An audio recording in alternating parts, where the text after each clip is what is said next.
Welcome to the K2 Sales Podcast. I'm your host, Karen Kelly.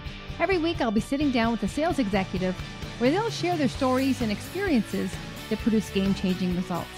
Let's be honest, sales can be a tough game. I'm sure at some point, we've all delivered a less than stellar demo, been ghosted by a client or two, and sometimes maybe we did more talking than listening. And that's where I can help. The stories and insights our guests share can be applied to your own business, your territory, or with your team, so you're not reinventing the wheel. Our weekly tactics and strategies help you get out of your head and start creating your own path towards game-changing results. Welcome back to the K2 Sales Podcast. I'm your host, Karen Kelly. Now, most weeks I interview sales leaders, business owners who share what they're doing to drive game-changing results with themselves, their team, or what they're seeing in the industry. And from time to time, I come on and I share what I'm seeing. And this week is one of those weeks. So I want to briefly talk to you today about when we really want to break through the noise and we want to engage our prospect. And when you think about the buyer's journey, very high level, it's 3 phases. So they're in that awareness phase. Something's not right. There's a bit of a challenge. They move to consideration. So they're exploring what options, what suppliers are available to help me solve this problem. And then third, they move to the decision making. So they make a decision. So when we are trying to engage our prospects, a lot of people think, well, there's a lot of low hanging fruit. People are ready to buy. 4% of people are in that bottom of funnel ready to buy. So there aren't a lot of people. If they are, you're lucky, and and the timing is right. But our job here is to get them to that awareness phase, because when we reach out to prospects, most often they're not in buy mode. They're not even aware that they have a problem or that there could be a better way of doing it. Because think about, the world in which we live in now. Everyone has their blinders on, their tunnel vision, and they're just getting the job done today. So as sales professionals, how can we really be that pattern interrupt, stop the scroll, break through the noise? And everybody wants to do that, but it's hard. And so a lot of people say, we'll share insights, trends. Absolutely, yes. But when you look at an insight, what I'm seeing, and the reason I'm sharing this today is because a lot of times when sales reps are reaching out with an insight, it's unfortunately an insight that your prospect is already aware of. So you're not really, if you think about the challenger sale, we're trying to teach them something. We really haven't taught them anything, because their response is, yeah, we're working on that, or we've heard of that, or we have a committee in place that's identified for Q2, whatever it is. We're not standing out being that trusted advisor, that taking that consultative approach, because they've already thought of it. So think about in your role, we're targeting personas, whether you're targeting CROs, CMOs, director of marketing, whatever your persona is, you'll deal with, you have a few calls a week that you're immersed in their world, their language.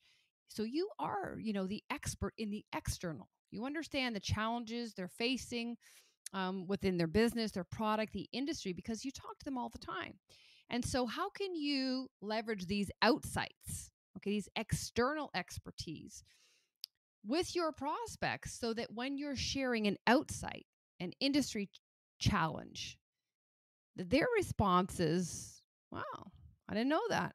Or you've just, it's a pause. It's, I've never really thought about. So what happens next? You've piqued their curiosity. You've got them on something, because again, all they know is internal. So you've done your homework as to what external outsights you can share that's going to get their attention, that's going to get them leaning in and want to know more. And the reason you know this is because you're having all these conversations. These prospects are sharing, using their internal language, what's going on, what the problems are, what the challenges, what the impact. And some of them you might have helped, and that's great. You have a solution, you have a story for them.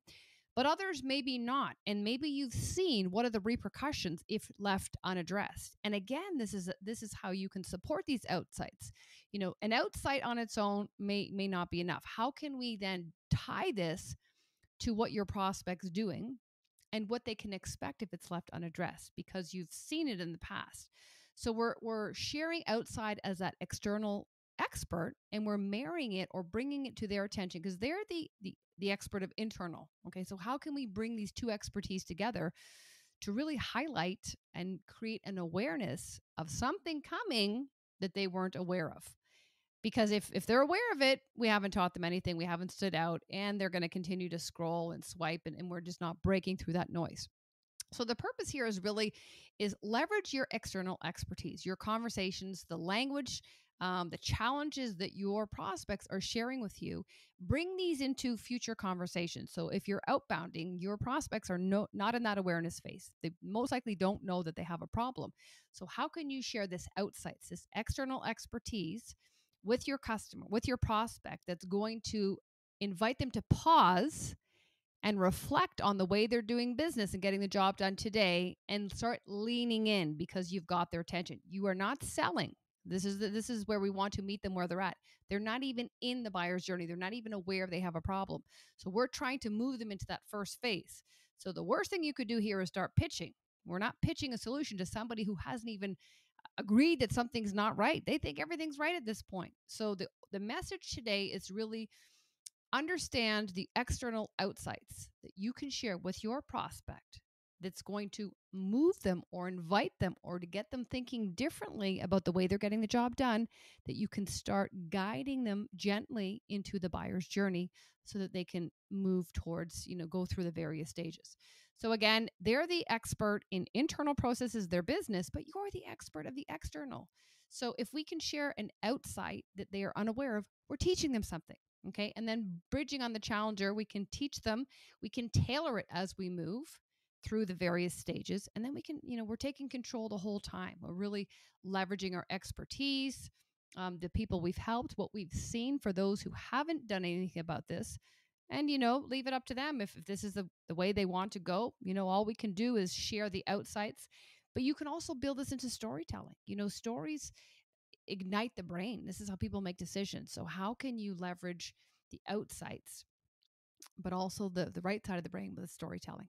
So recommendation here is when you're reaching out, trying to engage that prospect, trying to be a pattern interrupt, a differentiator, share an outside, share something they haven't thought of, and you as the external expert have heard before because you've done research and prepping for your calls. Some of your prospects have shared this with you. Your prospects aren't talking with others like them, or they might be, but not to the extent you are. So leverage this and be the external expert so that when you share an outside with them, their response is, I didn't know that. What else you got? They're leaning in. That's what you want. So put that into practice. Would love to hear how it's worked out for you. And I would also suggest start building a repository of the outsights you've shared with the various personas, and keep a list of them because it's going to be always changing. It's always iterative. And you can just share this with your team so we're not reinventing the wheel. Give it a shot. Let us know how it goes. And thanks for listening. And we'll see you next time.